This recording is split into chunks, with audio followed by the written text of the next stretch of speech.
എന്തെങ്കിലും അസുഖം വന്നാൽ നമ്മൾ അത് ചികിത്സിക്കണം, നല്ലൊരു ഡോക്ടറെ കാണണം, ഇതൊക്കെ ശരി തന്നെയാണ്. പക്ഷേ പാലക്കാട് ടൗണിൽ താമസിക്കുന്ന ആളുകൾ എന്തിനാണ് ഒറ്റപ്പാലത്തുള്ള PK ദാസ് ഹോസ്പിറ്റലിലേക്ക് പോകുന്നത് എന്ന് മനസ്സിലാവുന്നില്ല. പലർക്കും പല കാരണങ്ങളുണ്ടാവും അതിനൊക്കെ. എന്തായാലും നമ്മളുടെ ഇന്നത്തെ യാത്ര പാലക്കാട് നിന്നും PK ദാസ് ഹോസ്പിറ്റൽ ഒറ്റപ്പാലത്തിലേക്കാണ്. അപ്പോൾ നമ്മൾ പോകുന്ന വഴി എന്ന് പറഞ്ഞു കഴിഞ്ഞാൽ നമ്മളുടെ ശ്രീകൃഷ്ണപുരം, അതായത് മംഗലാംകുന്ന്, ആ വഴിക്കാണ്. കടമ്പഴിപ്പുറം, മംഗലാംകുന്ന്, നമ്മളുടെ പരിയാനംപറ്റ ക്ഷേത്രം, ആ വഴിക്കാണ് നമ്മൾ പോകുന്നത്. നല്ല പ്രകൃതി രമണീയമായിട്ടുള്ള സ്ഥലങ്ങളാണ് നമുക്ക് കാണാൻ കഴിയുക ഈ വഴിക്കൊക്കെ പോകുമ്പോൾ. ഏകദേശം നമ്മളുടെ മുണ്ടൂർ കഴിഞ്ഞ് പിന്നെ കോങ്ങാടിൻ്റെ അപ്പുറത്തേക്ക് എല്ലാം ഈ ചെർപ്പുളശ്ശേരി, ആ ഒറ്റപ്പാലം, അങ്ങനെ അതുവരെ എത്തുന്നതുവരയ്ക്കും എല്ലാം ഇതെല്ലാം പട്ടാമ്പി, അതെല്ലാം ഷൊർണൂർ, ഇതെല്ലാം നമ്മളുടെ ഒരു വള്ളുവനാടൻ രീതികളാണ്. വള്ളുവനാടൻ സംസാര രീതിയൊക്കെയാണ് ഈ ഭാഗങ്ങളിലൊക്കെ.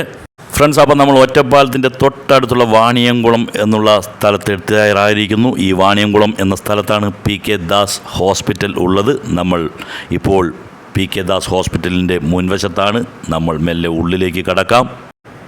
ഈ ഒരു ഗേറ്റിലൂടെ ഉള്ളിലേക്ക് കടന്ന് ഇടത്തോട്ട് തിരിഞ്ഞ് പോയി കഴിഞ്ഞാൽ നമ്മളുടെ വാഹനങ്ങൾ പാർക്ക് ചെയ്യാനുള്ള വിശാലമായിട്ടുള്ള പാർക്കിംഗ് ഏരിയ കാണാം. അവിടെ നമ്മൾ വാഹനം പാർക്ക് ചെയ്ത് ഉള്ളിലേക്ക് നമ്മൾക്ക് പോകാം.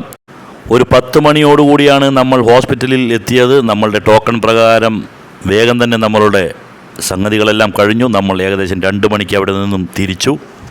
നമുക്കപ്പോൾ ഇനി എന്തെങ്കിലും ഭക്ഷണം കഴിക്കണം. അതിന് മുന്നോടിയായിട്ട് നമ്മളുടെ വണ്ടിയിൽ കുറച്ച് പെട്രോൾ അടിക്കണം. അതിനായിട്ട് കയറിയപ്പോൾ ഇത് അങ്ങനെ ഒരു സംഭവം എന്ന് വെച്ച് കഴിഞ്ഞാൽ ഒരുപാട് സമയമെടുക്കുന്നു അത് പെട്രോൾ അടിക്കാൻ വേണ്ടിയിട്ട്. അപ്പോൾ എന്താണ് കാരണമെന്ന് ചോദിച്ചപ്പോൾ ഇപ്പോൾ പെട്രോൾ ലോഡ് ചെയ്തിട്ടേ ഉള്ളൂ, അതുകൊണ്ട് കുറച്ച് സമയം ഇങ്ങനെ ആയിരിക്കുമെന്നാണ് പറഞ്ഞത്.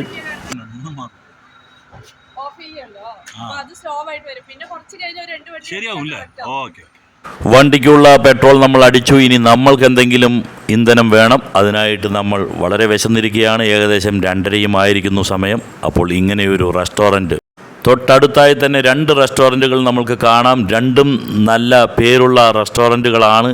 രണ്ടിനെ പറ്റിയും പൊതുവെ നല്ല അഭിപ്രായമാണ് നമ്മൾക്ക് അറിയാൻ കഴിഞ്ഞത്. എങ്കിലും നമ്മൾക്ക് വെജിറ്റേറിയൻ, നോൺ വെജിറ്റേറിയൻ രണ്ടും ആവശ്യമുണ്ടായിരുന്നു. അതുകൊണ്ട് നമ്മൾ അറേബ്യൻ റെസ്റ്റോറൻറ്റ് എന്ന് പറഞ്ഞപ്പോൾ ചിലർ ആശങ്ക പ്രകടിപ്പിച്ചു, അവിടെ ചിലപ്പോൾ നമുക്ക് വെജിറ്റേറിയൻ ഭക്ഷണം കിട്ടില്ല എന്നുള്ള ഒരു ആശങ്ക. അതുകൊണ്ട് ഞങ്ങൾ ഈ ഒരു റെസ്റ്റോറൻറ്റാണ് തിരഞ്ഞെടുത്തത്. കയറുമ്പോൾ മുൻവശത്തായി തന്നെ ഇതാ ഇന്നത്തെ വിഭവങ്ങൾ, അങ്ങനെ കുറേ സാധനങ്ങളുടെ പേരെല്ലാം എഴുതി വെച്ചിട്ടുണ്ട്. നല്ലൊരു ആംബിയൻസ് ഉണ്ട്. ഉള്ളിലേക്ക് കടന്നതും കുറച്ച് ആൾക്കാർക്ക് വെയിറ്റ് ചെയ്യേണ്ടി വന്നാൽ ഇരിക്കാനുള്ള ഒരു സ്ഥലം, അതെല്ലാം വളരെ ഭംഗിയായി തന്നെ പൂക്കളും ചെടികളും ഒക്കെ വെച്ച് അലങ്കരിച്ചിട്ടുണ്ട്. അതേമാതിരി നല്ലൊരു റിസപ്ഷൻ ഏരിയ ഒക്കെ ഉണ്ട്.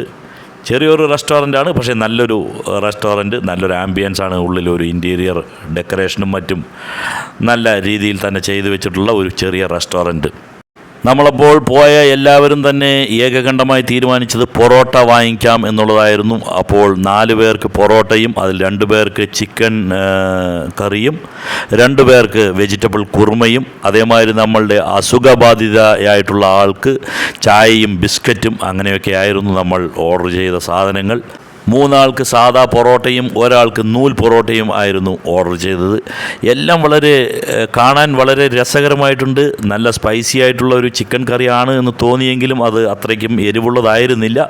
പക്ഷേ കളർ എന്താണെന്ന് അറിയില്ല. അതിനിപ്പോൾ കാശ്മീരി മുളക് പൊടിയുടെ കളറാണോ അതോ ഇനിയിപ്പോൾ കൃത്രിമ ഫുഡ് കളർ എന്തെങ്കിലും ചെയ്തിട്ടുണ്ടോ എന്നറിയില്ല. ഭയങ്കരമായിട്ടുള്ള കളറായിരുന്നു. പക്ഷേ ടേസ്റ്റ് വൈസ് അത് അടിപൊളി ടേസ്റ്റ് എന്ന് പറഞ്ഞു കഴിഞ്ഞാൽ നല്ല കുക്കായിട്ടുള്ള ആ ഒരു ചിക്കനും അതിൻ്റെ ആ ഗ്രേവിയും എല്ലാം കൂടെ, ആ വെള്ളുള്ളിയുടെ ഒരു ഫ്ലേവറും എല്ലാം കൂടെ അതിസുന്ദരമായിട്ടുള്ള അതിരുചികരമായിട്ടുള്ള ഭക്ഷണം തന്നെയായിരുന്നു. അത് എടുത്തു പറയേണ്ടത് തന്നെയാണ്.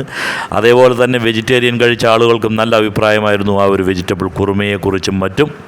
ഫ്രണ്ട്സ്, അപ്പോൾ നിങ്ങൾക്കും ഇനി ഒറ്റപ്പാലം സൈഡിൽ വരുമ്പോൾ ഈ ഒരു റെസ്റ്റോറൻറ്റ്, 2 റെസ്റ്റോറൻറ്റുകൾ നമ്മൾ കാണിച്ചിട്ടുണ്ട്. അപ്പോൾ ഇതിൽ വന്ന് ഭക്ഷണം കഴിക്കാവുന്നതാണ്. കാരണം രണ്ടിനെ പറ്റിയും നല്ല അഭിപ്രായം തന്നെയാണ് നമുക്ക് കേൾക്കാൻ കഴിയുന്നത്. അപ്പോൾ നമ്മളുടെ ഇന്നത്തെ ഒരു വീഡിയോൻ്റെ വിഷയമെന്ന് പറഞ്ഞത് PK ദാസ് ഹോസ്പിറ്റലിനെ പറ്റിയും അതേപോലെ ഒറ്റപ്പാലത്ത് വന്നാൽ കഴിക്കാൻ കൊള്ളാവുന്ന ഒരു 2 റെസ്റ്റോറൻറ്റുകളെയും പരിചയപ്പെടുത്തുക എന്നുള്ളതായിരുന്നു. ഞങ്ങളുടെ ഭക്ഷണമെല്ലാം കഴിച്ച് തീർന്നിരിക്കുകയാണ്.